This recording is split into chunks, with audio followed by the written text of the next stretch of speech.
Hello, everyone. Welcome to the Harvard Center for International Development Friday Speaker Series.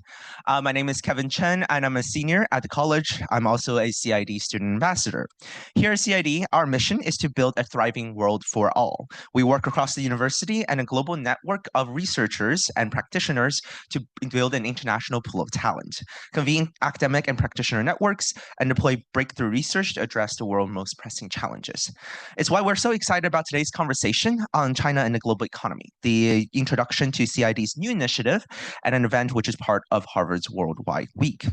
Before we get started, I want to mention a few housekeeping items. Please enjoy lunch, but help us save the planet by doing your part.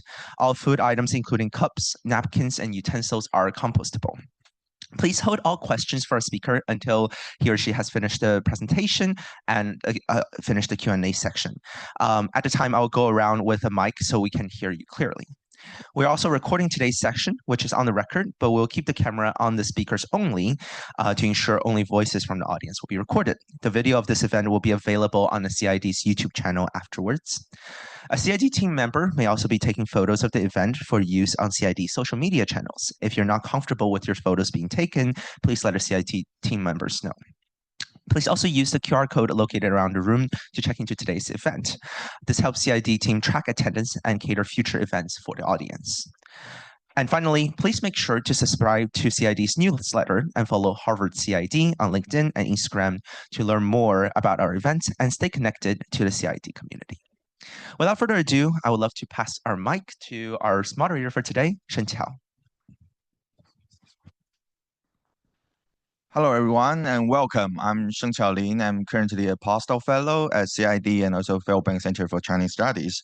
And it's a great pleasure to have all you here for the launch of China and Global Economy Initiative. We are fortunate to have three distinguished faculty members to co-chair this initiative. We have Jie Bai from Harvard Kennedy School, and Jia Wen, who is absent today from Harvard Business School, and David Yang from the Department of Econ. I'm also honored to have Professor Mark Wu, the director of Fairbanks Center, and the Henry Smithson Professor at the Law School, join our panel discussion today. So without further delay, let's welcome Professors Bai and Yang to give us an overview about the initiative and what we could expect moving forward. I can stand up. Thanks. Hi, everyone. Welcome. This is my 7th year at the Kennedy School. One thing that I learned over the past 7 years is that at the Kennedy School, Harvard in general, whenever there's a China-related event, if you go, it's like so full, and you're just 5 minutes late. The food is gone, everything is gone. Last week, I think many of you were at the China Econ Series organized by the Fairbank. So I was only 5 minutes late, and I couldn't even squeeze into the room. So I think that shows how much interest among our students and scholars, how much we care, how much we want to understand China and its influence on the global economy. And that is really the motivation for us to, what motivates us to start thinking about what we can do to help our students and scholars to do, to really conduct rigorous research, economic research in particular, to foster that deep understanding and, to think about how can we then translate rigorous research evidence into more informed policy dialogues. So that's really the overarching goal, that why we're here. Let me just say a bit more about what really motivates us to, how can we think about our kind of the agenda of the CGE, China and global economy. So, in contrast to how much interest there is, not just among the Harvard community, but everywhere else. When we think about China, and there's so much media hypes and news and policy based these days. But I think in contrast to that, if you look at the research community, now I'm talking about I'm an economist by training. I got my PhD from MIT and came to Harvard right after that. If you look at the number of NBER working papers, that's a measure of kind of cutting edge research on China.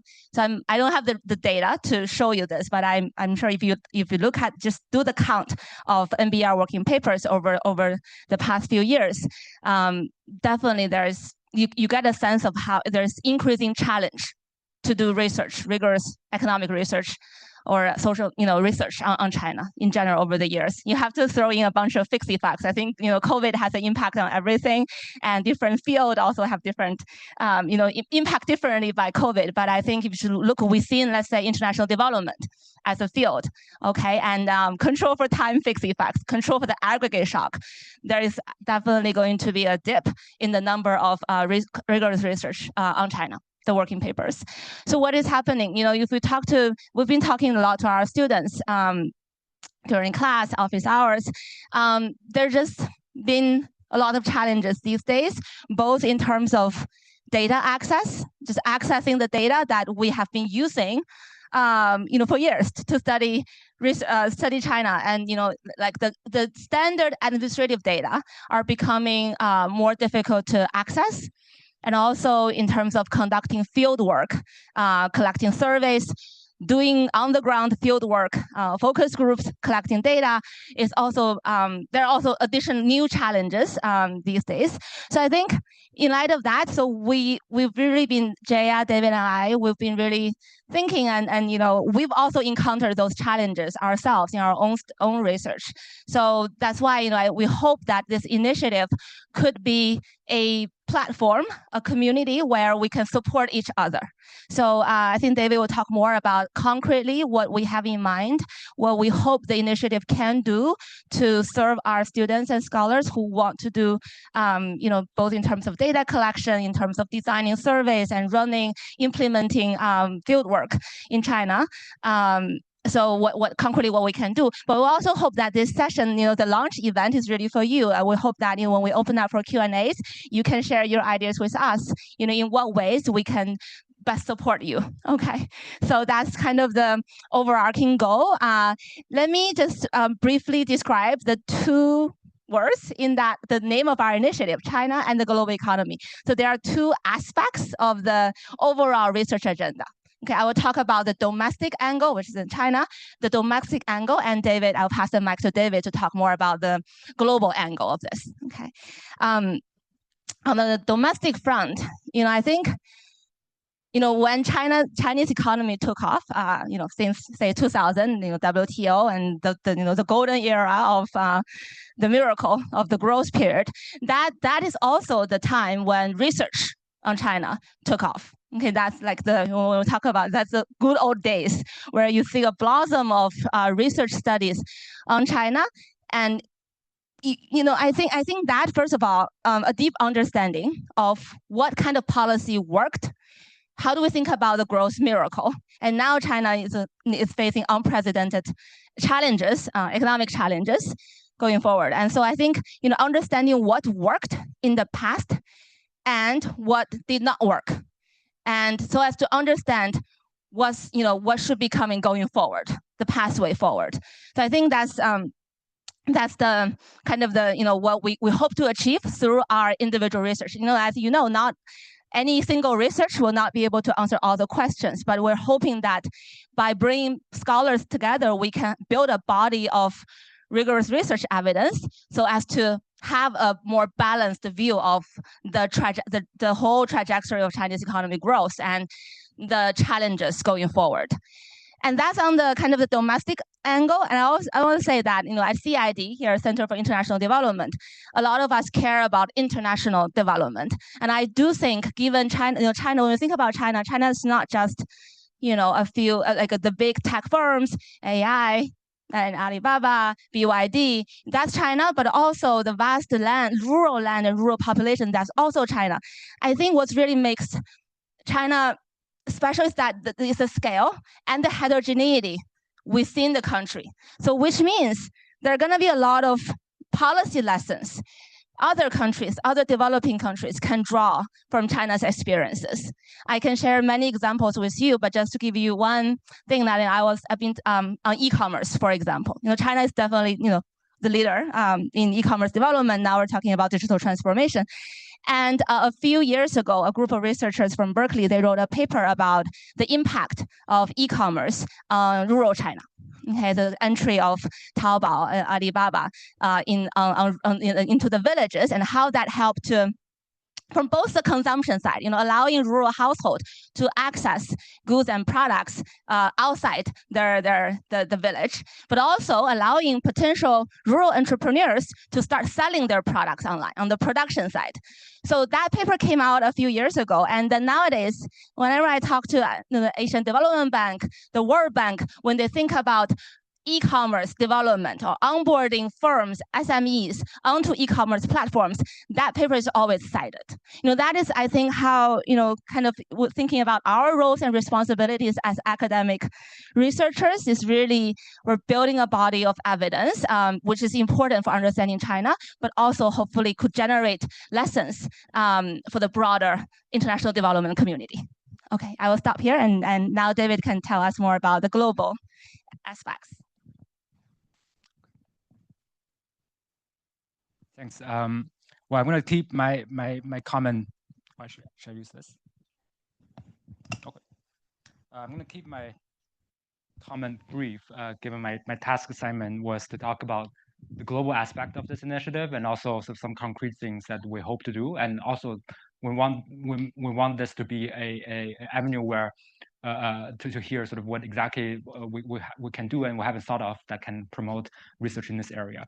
Now, Jia mentioned a large aspect in academic research where scholars try to understand how did China work, how did China grow, how do you keep a non-democracy stable for years without maybe driving the welfare of the entire population and so on. So those questions has been asked and has been analyzed. I think the juries are still out in many of the questions, and there's a huge amount of open-ended questions to understand purely domestically how does China work. And those are lessons where both understanding where the trajectory of China's heading, but also understanding where similar countries around the world might be heading can be valuable. There is another aspect which I think so far being even more underrepresented in economic literature, and we really want to hope this initiative, and along with many of our own researchers, try to stimulate and try to encourage students to work on, is that you don't have to care about China to study China. If you care about almost anything in the world these days, you sort of want to understand how does China's influence on the world is, and this is a product of the unprecedented nature of a large country with this scale becoming a trading powerhouse, a very large trading powerhouse that defy the global liberal democracy order, that generate challenges from many of the existing stakeholders in the world, a country that embodies both the developing nature domestically, but also becoming a very frontier runner as an innovator. Can technologies that being innovated in China be more suitable for other developing countries compared to a developed nation who constantly have been occupying sort of the frontier for innovation?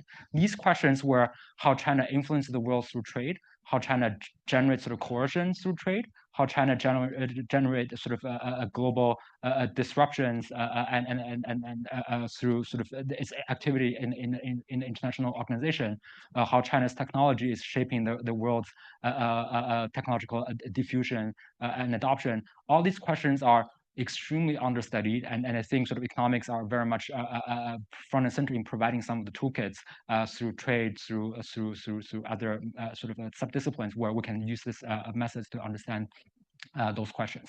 So when we design sort of this initiative to think about China and the global economy, we really are taking it seriously. That not only is this initiative meant to help us understand China, but also want us to understand sort of when a large country is suddenly becoming a potential influencer in the world, what's the repercussion of the global world order that we're familiar with. So that's the general mission of this initiative. What we hope to do more concretely in this initiative. Now, I think Jay has mentioned sort of that there is this tension that it's almost at the time where it's more urgent and more important to understand China's influence over the world. We see sort of in a very sort of unfortunate way a decline of scholars' interest and students' interest in working on China, in part driven by maybe the friction and the potential challenges. And we want to do everything we can through this initiative to help bridge the gap. So there are a couple of concrete things that we will launch shortly, and many things are in design. we were starting from next fall as a part of this initiative to have a student exchange program. So inviting, one thing that we experienced over the last couple of years is that the lack of communication between the top scholars in China versus the scholars communities in the US. And we're going to use this program to invite two, or I actually don't know the exact number, but a couple of the best graduate students in economics from the top universities in China to spend a semester year in the US, where we can help nurture the next generation of scholars in China, but also they're going to provide the very important ground wisdom of working in China and seeing how the economy, how the politics functions, and going to be potentially a positive feedback to the students here. I want to keep this sort of ongoing, where every year there's going to be two, hopefully the best students who will be interested in coming and spending some time in this center on this campus.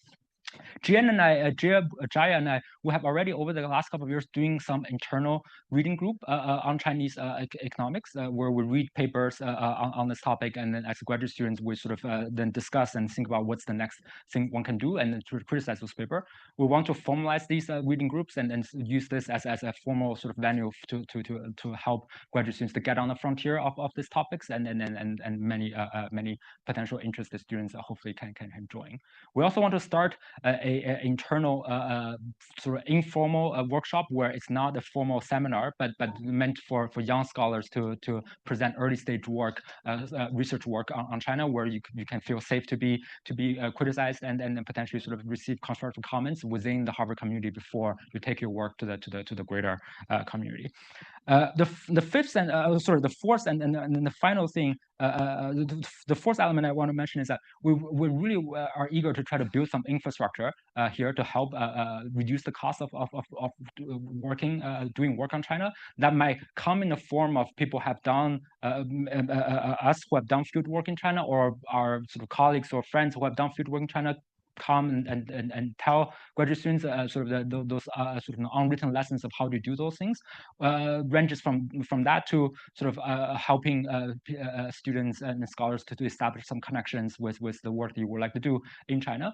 Two sort of more ambitious plans where we hope at some point to scrape the sort of the entire internet of China, and then archive all the public database that's available on the Chinese public space, and archive that here at Harvard, that can become a public resources where one should not think that sort of working on China is a data scarce environment. In fact, sort of there's many data out there that we hope to provide some public infrastructure where we can help that collection.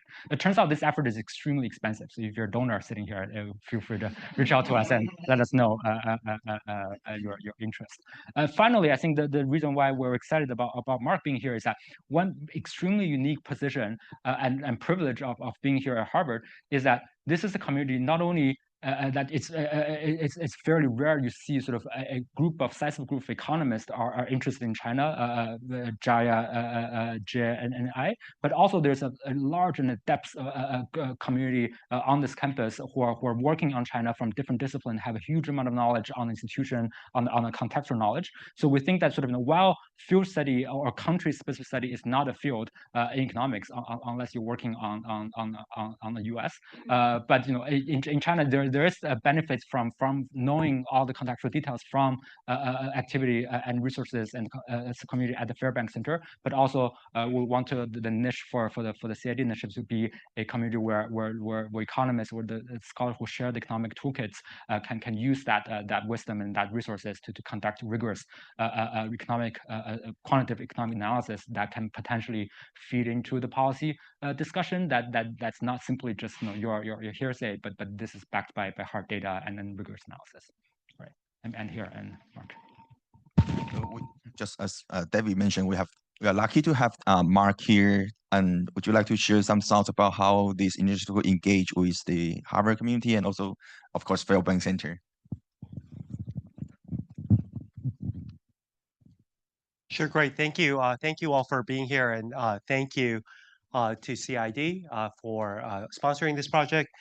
Thank you to Jia, David, Jaya, you all for pushing this initiative forward, and thank you, Shenchao, for bringing us all together.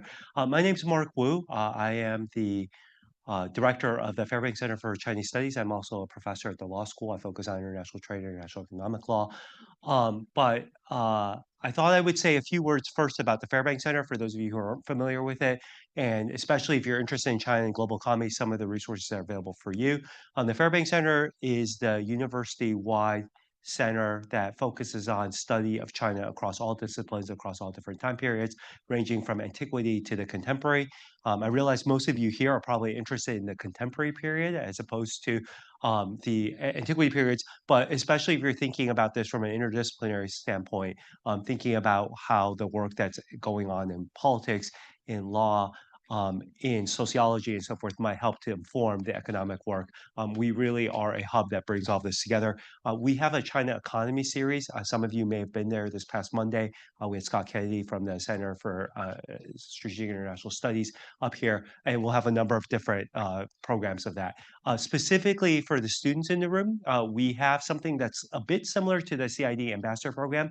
We just launched it this year. It's called the Fairbanks Center Student Network. What's designed to do is to connect students who are interested in China across the university with one another and to do exactly the sort of small group gatherings that David alluded to earlier. So we realize you meet a lot of the folks who are similarly interested in your school, but you may not meet folks at other schools. And so for the undergraduates, there might be utility in meeting folks at the professional schools or in graduate schools as you make your own career choices, and also for folks to meet each other across different disciplines, because really one of the things that's spectacular about being here at Harvard is you have the world leadings graduate students across multiple disciplines, and we want to just make sure to lower those friction costs for those who are interested in China. So if you're interested in that, come find me afterwards. I'll get your emails. I'll sign you up for it and get your information on that. The other thing that we do is we also offer student grants for folks who are interested in doing research in China or China-related field work elsewhere in the world. This is a very competitive process, and as mentioned, with regards to data, it can also be quite an intensive process, particularly if you're planning to do field work that involves survey data, but also even if you're planning to scrape data and so forth. And so we try to enable that to happen. So go check out our website. There's a portion on there on undergraduate and graduate student grants. And lastly, for those of you who are graduate students, we have a graduate student associates program that as you're about to go onto the job market, we allow you to sort of meet with other graduate students around the university and give you some professional tips. So that's all about the Fairbanks Center.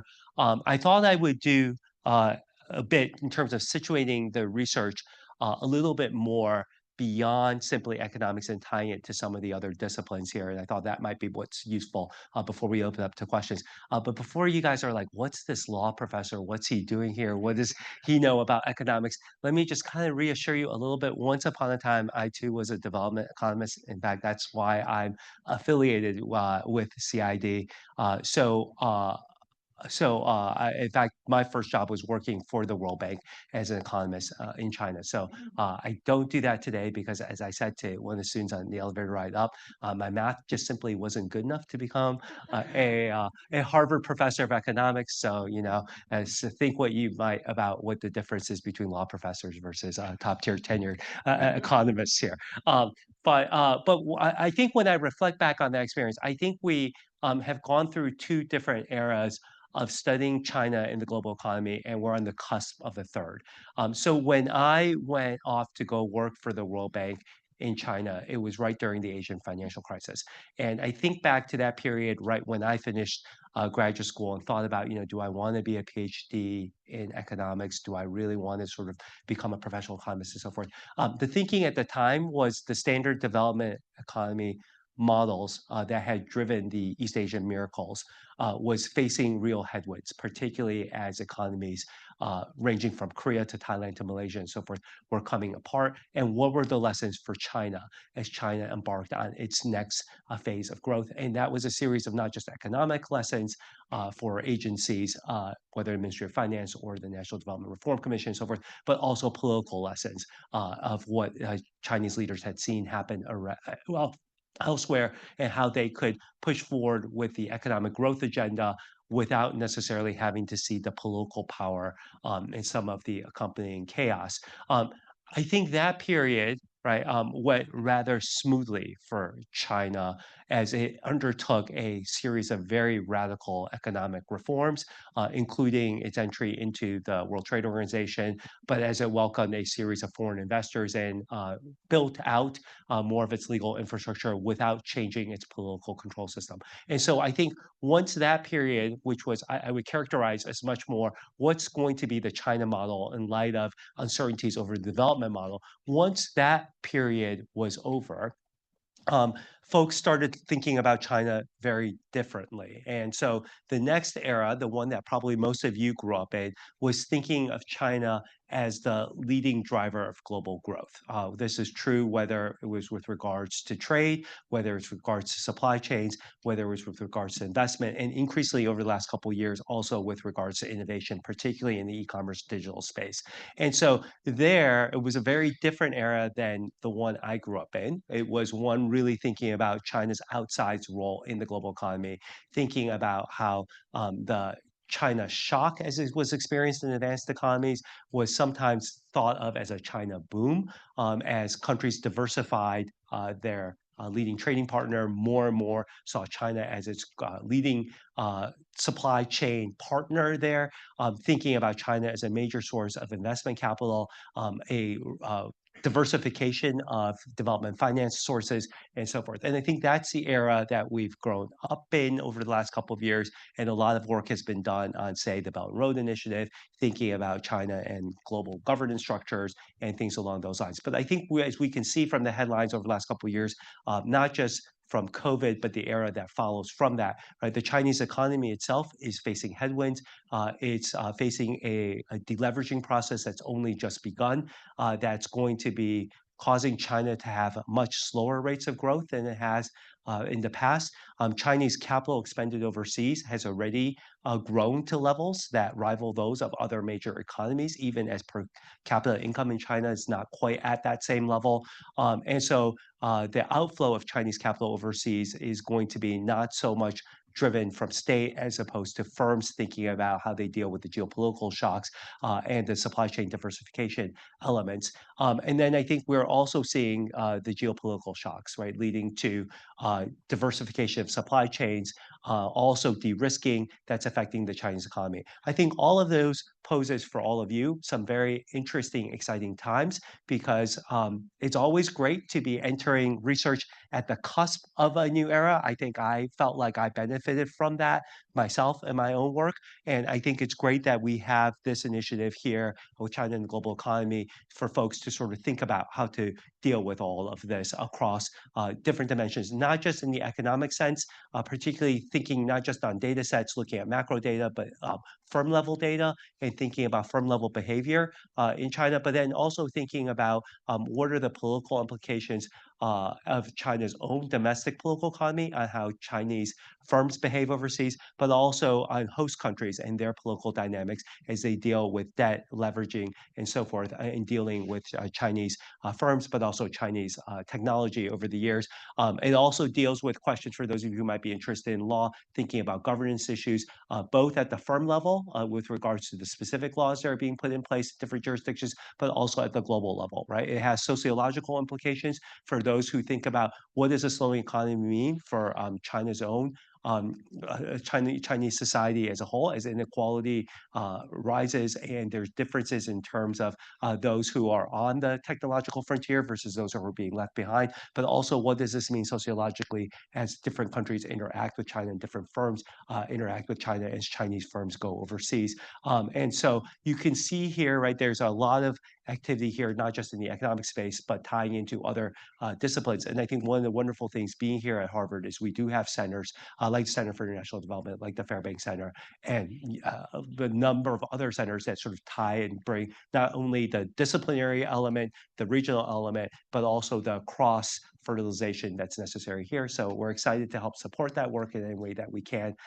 whether it's myself wearing the Fairbanks Center had, the CID had, the Salada Institute had, or many of the Berkman Klein Center had, any of those other, as we think about, right, how we best enable you to do the research that's necessary to understand the interactions with China and global economy as we enter a new era of China's interactions with the rest of the world. So with that, thank you very much. And Shengqiao, back over to you.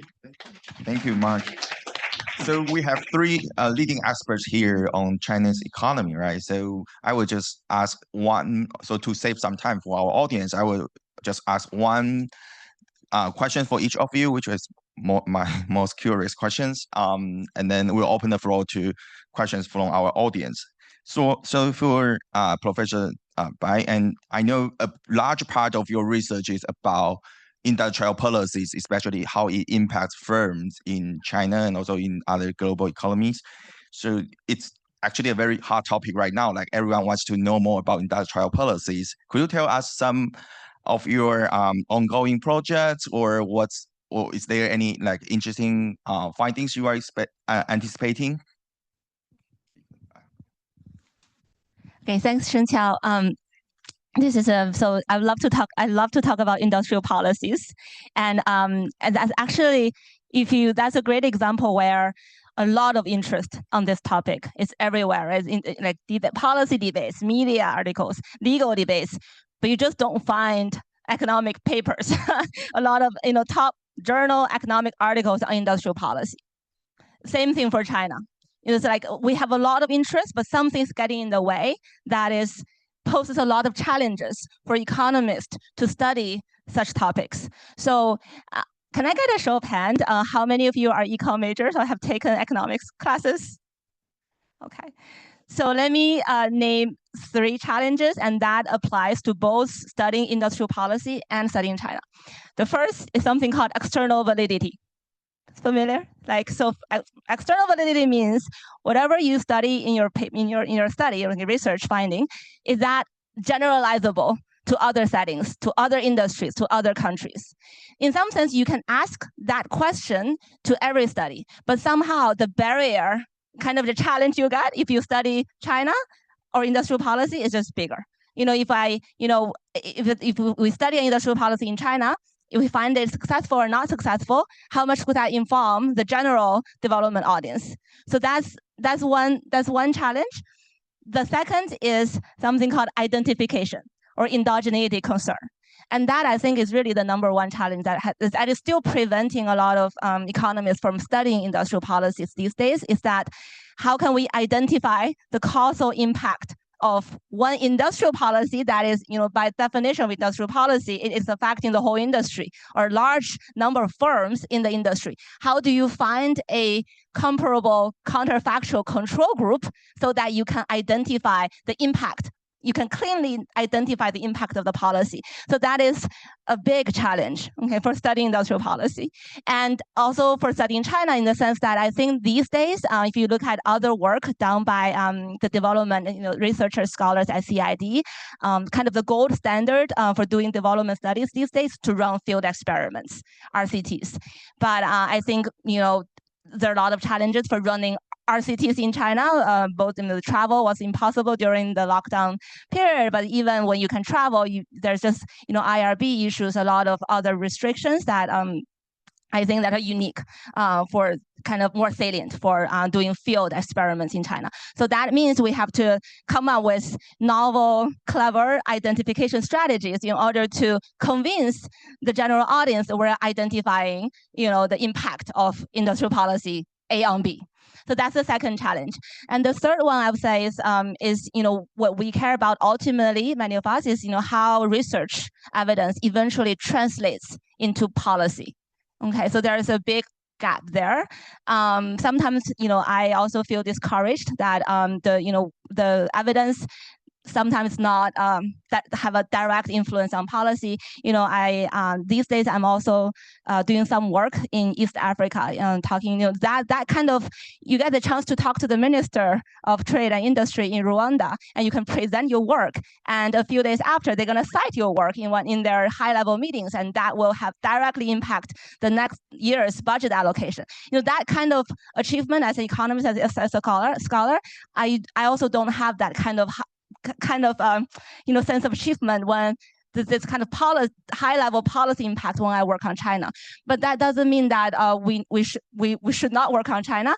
One thing I learned from a phrase that I learned from Professor Bai Chong'en at Tsinghua University, he said that there's something called a policy reserve bank.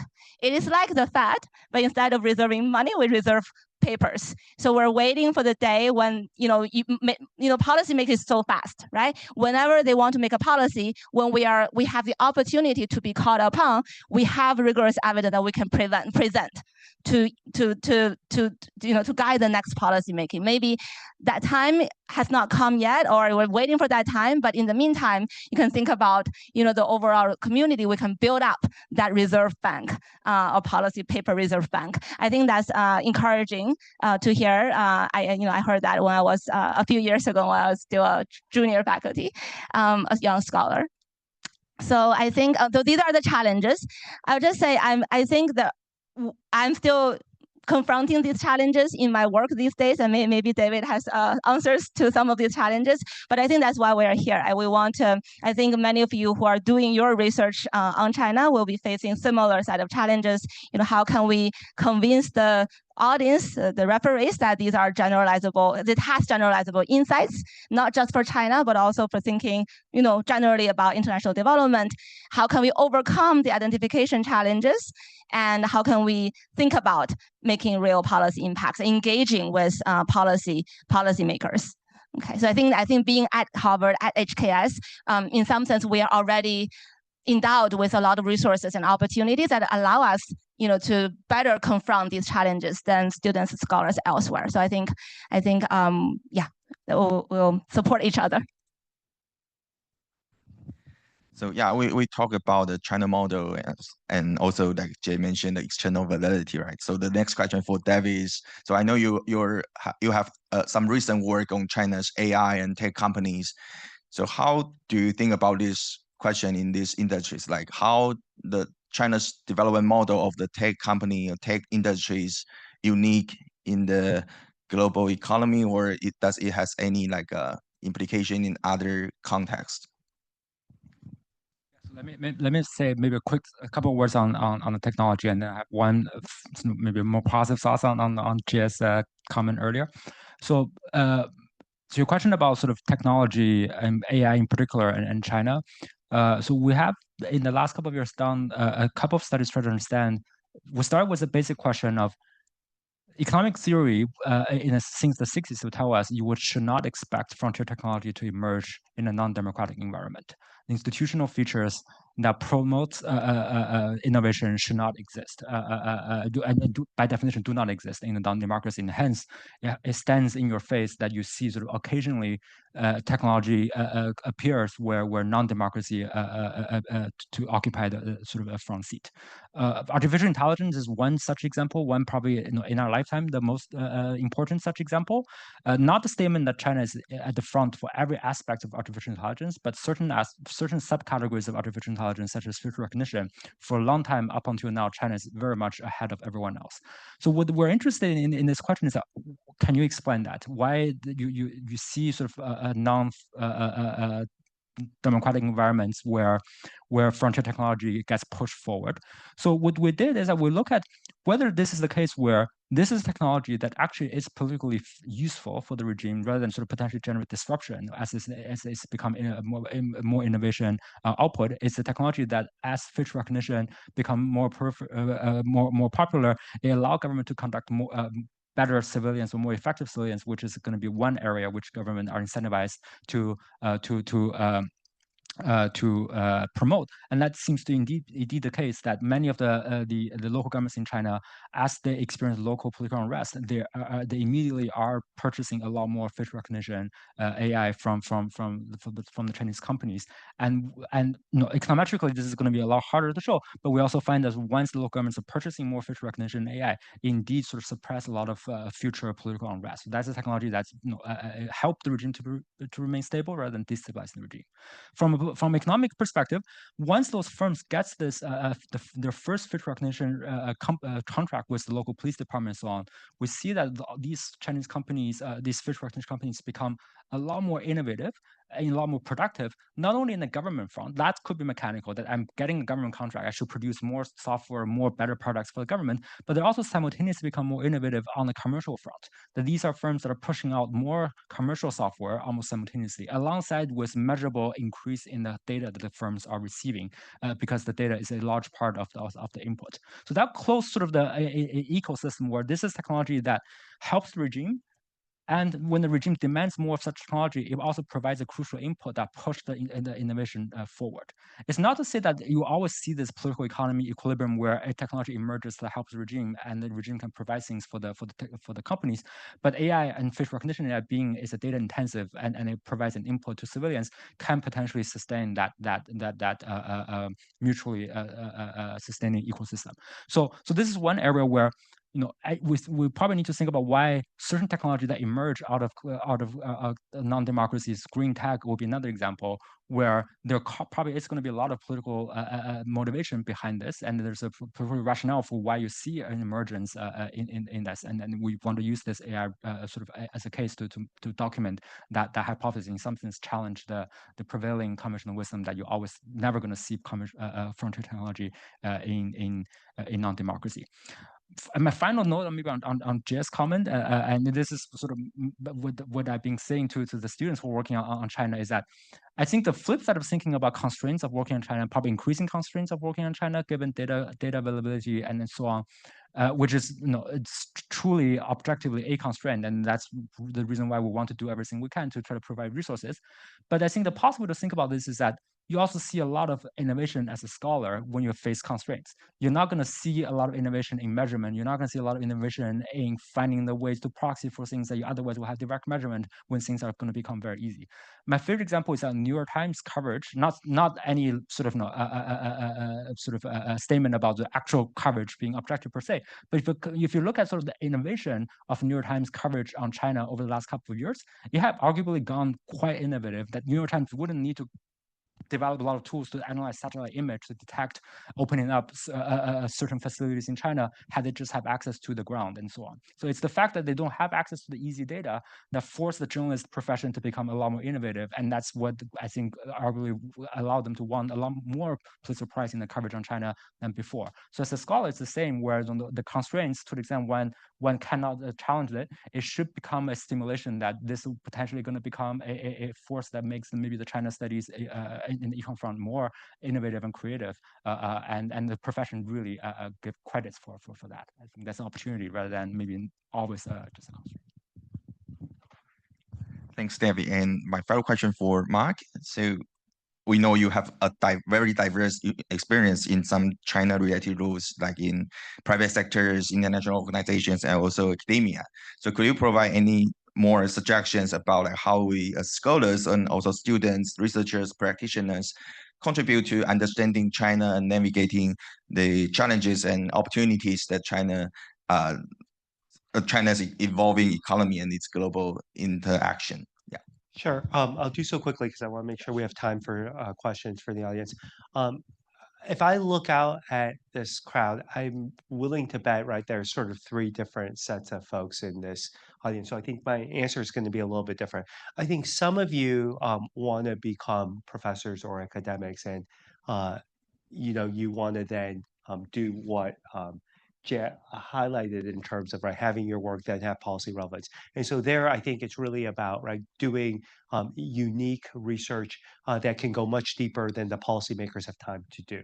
But then I think I look out at the rest of you, right, and I venture that there's two different groups here, right? There's a group that is thinking about going into the private sector, and given this is Harvard, probably a bunch of future bankers and management consultants, and also folks who are looking to get jobs at leading firms and so forth. And so there, I think what you want to equip yourself with here is an ability to draw on a whole different sets of tools and almost understanding the complexity of what's happening, that those who come at this without an understanding of what's happening in China or without an understanding of how development dynamics work in different countries, right? Yeah, you're able to bring those insights to bear. And I think that you'll be in policymaking spaces, but very different types of policy making, and those insights will allow you to sort of stand out. And then I think the third group, given we're here at the Kennedy School, are those of you who want to go into government. And I think in government, there is a set of professional folks who are engaged in research, but more so than that, there's a set of policy folks who think about this not just from what's the academic answer, but then what's the policy relevance and where are the political constraints. And I think here what this program offers is a chance to really have a deep dive on the economic parts of that, but then to leverage that and connect that with other parts of this university that will help you to understand both the policy dimension as well as the political constraints dimension. Thank you, Mark. So now it's time for our audience. We will collect a few questions first. 2 questions first. I think hands over there.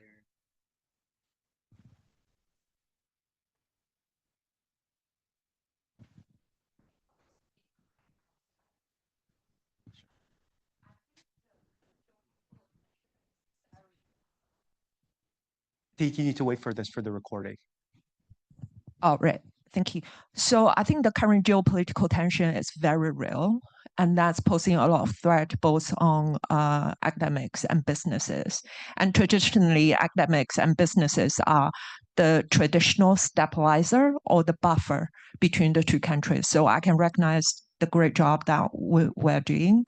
And also, I think the research can lend a lot of insights for businesses.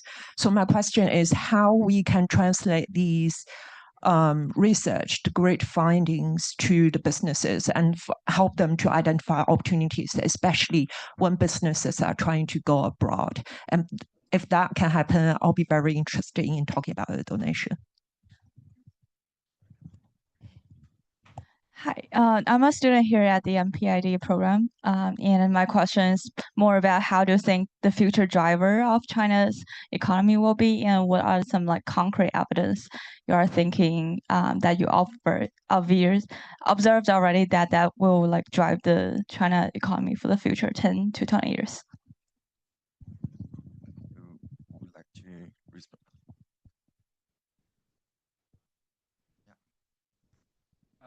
So I think related to regarding to your question about business and the context of geopolitics, this is, I think, an area where there's a lot of academic interest and maybe undersupplied of research. So I want to give you one example of a project that we've been doing, try to understand how business navigate geopolitical tension, and in particular, how do the past experience of a business that had previously survived such geopolitical tension and navigating this trajectory are able to make better decisions or maybe worse decisions in the future, and can business restructure its organization to pass down the lessons they've learned in the past to navigate new challenges. So we're looking at, for example, the business who have decided to move out of Shanghai in the 40s, 30s and 40s and to Hong Kong, and look at whether the same business are restructuring the organization after they have survived one shock, and think about reallocating and how do they make location decision amid sort of new geopolitical tension, and how organization structure has been transformed after that one experience is pushing business to reallocate their efforts and reallocate their business activities today in and out of Hong Kong. So those are the type of things where there's a lot to be learned from how micro agents such as business, such as sort of economic agents, investors, and will be another example where their navigation of economic geopolitical tension, reallocation of supply chain, reallocation of production activities can be aggregated both in terms of what's happening in China and its surroundings, but also to other businesses who are potentially looking for lessons of the survivors, looking for the lessons of maybe the non-survivors and what to avoid. And I think there's a lot of data out there to look at business history, business records, and trace how the internal charters have changed, evolved over time in responding to each cycles of such shock. There's a lot of things that one can potentially do from a research front to help with that discussion. I also want to follow up on something that you mentioned about academics being kind of the bridge between the policy and the business world, especially in the time of rising geopolitical tensions. I'll give you one concrete example, and I would love to see what you all think. There has been a lot of discussions, coverage on the U.S. sanction on Huawei, right? Started from the 19th and the 20s, but I think if we read the news articles, almost all of the debate, the discussion is about what will happen to Huawei. The chip, is Huawei able to produce, its own chips one day? So, but first of all, there are a lot of things that are overlooked by the policy discussions or media discussions, which is that sanction on Huawei started from the 19th, and it really started from the 19th, and then 2020 was the big ban. That almost entirely wiped out Huawei's smartphone market share globally. Now, there's little discussion and attention to how that affected businesses, consumers all around the world. If you look at the baseline prior to that sanction, Huawei's market share of smartphone is as high as 40% in some markets, especially low middle income developing country markets. And there's first a little attention about the ramification, this collateral damage of that sanction on firms, competitors, on firms, on product variety, consumer welfare in these other countries. So I think that's where, again, academics could look at that and provide that evidence, bring that evidence to the negotiation table. And the other thing is we look at how we think about business strategies, firms' strategies. There is data out there to look at, when the sanctions started in 2019 and 2020, how that affected other smartphone producers, not just Apple, Samsung, these big players, but also other smartphone brands, how that had affected their performance, their market entry decisions, their strategies, and also taking that all together to think about how that affected the welfare, consumer welfare and producer surplus in the country, in the market.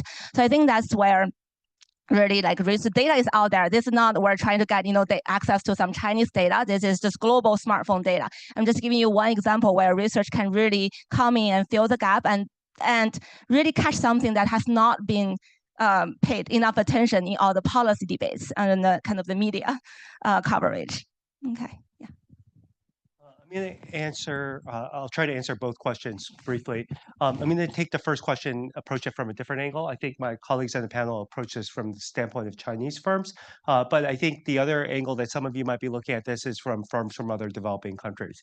And so I think what's interesting here is if you look over the last 15, 20 years, outside of China, one is hard-pressed to think of new firms that have emerged from developing countries that have become truly innovative and moved up the technology value chain, or have, say, cracked the Fortune 1000 that didn't exist, that aren't commodities-based or anything of that sort.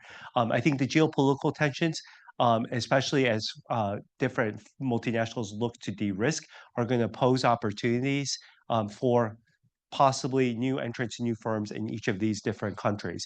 In other words, if the Chinese industrial policy and the Chinese scale crowded out opportunities in the past, geopolitics may now serve as a way to introduce new opportunities. I think there's exciting research to then think about, right, if you're having a competition to fill that new space about the China plus one or China plus two. If you're that plus two, how do you think about that? How do you build out those types of ecosystems? And so I think that's a different angle to that question, but the geopolitics offers interesting angles for research. On the question, future Chinese economy and what's going to drive this is a $10,000 question. I noticed the economists here didn't want to take it, so maybe I'll, as a lawyer here, I'll sort of put myself on a limb.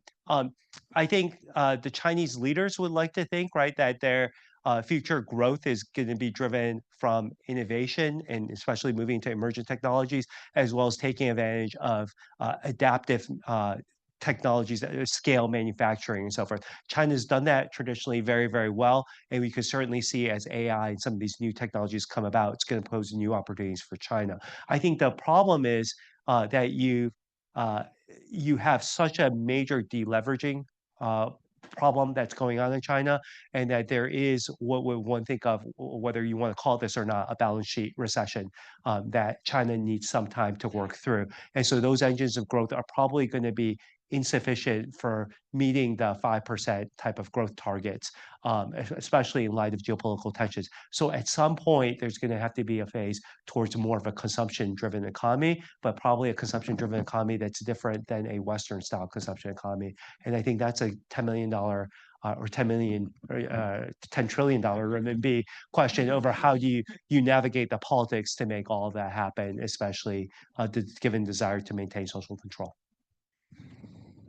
Actually running out of time, but you like to answer, I guess, one or two more questions? Yeah, right. So I would.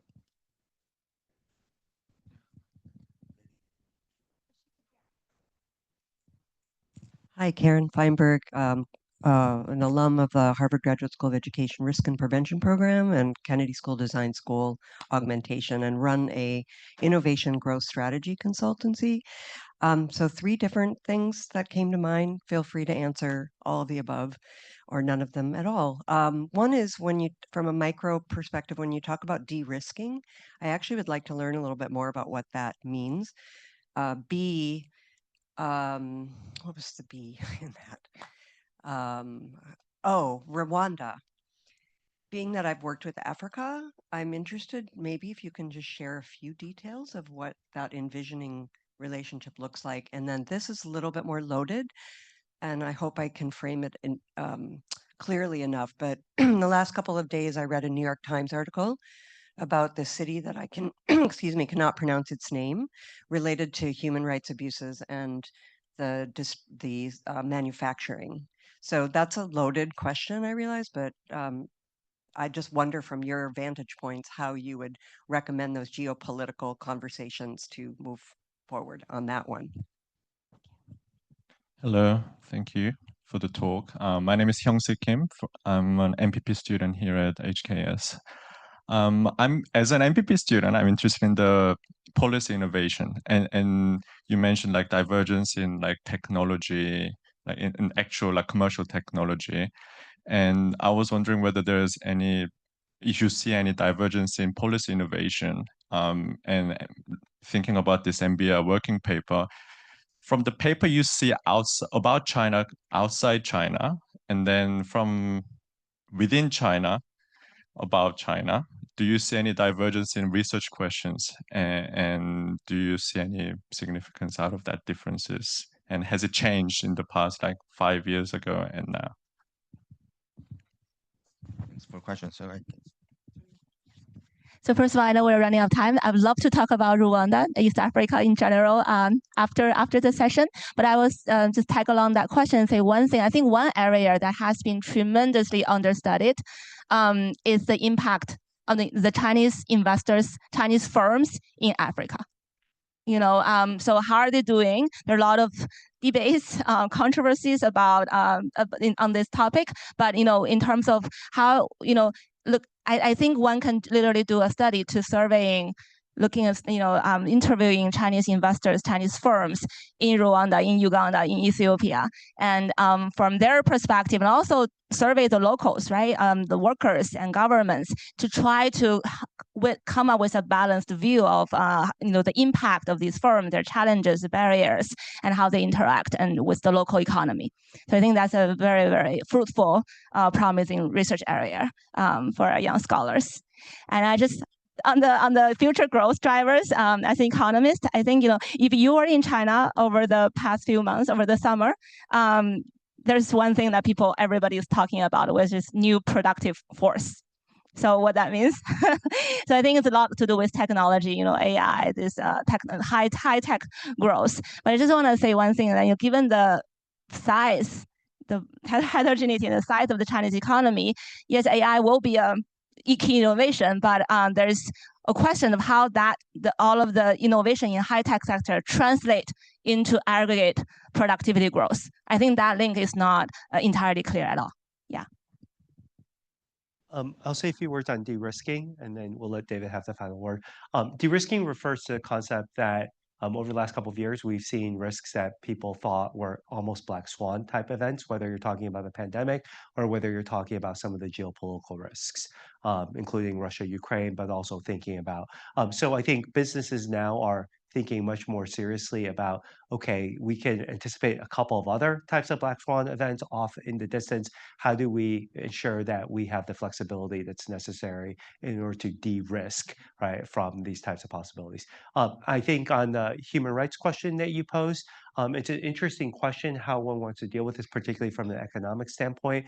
Certainly, you could deal with this from a fixed effects standpoint if there's a policy change and so forth, or you could also look at this from an exogenous shock standpoint. For those of you who are less interested in doing this from the economic standpoint and thinking of more crafting this from a policy standpoint, come up to talk to me afterwards, and I can try to convince you why you should come to law school to learn those types of things.